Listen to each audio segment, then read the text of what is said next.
আমি আপনাদের সম্মুখে সূরা মাইদার 42 নম্বর আয়াত তেলাওয়াত করেছি। এই আয়াতের আলোকে কিছু কথা বলবো ইনশাআল্লাহ।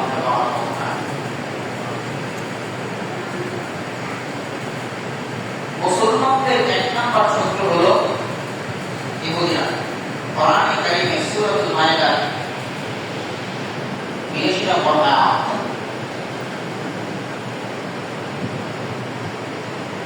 তো মুসলমানদের বিরুদ্ধে সবসময় ইহুদি নাসারাদের অবস্থান এখনো আছে, সবসময় থাকে। আর মুসলমানদের মধ্যে কিছু চাটুকার আছে যারা তাদেরকে সাপোর্ট দিয়ে যায়, তাদের সাথে আঘাত করে, তাদের সাথে কাজ নিয়ে চলে। এই কারবালার ইতিহাস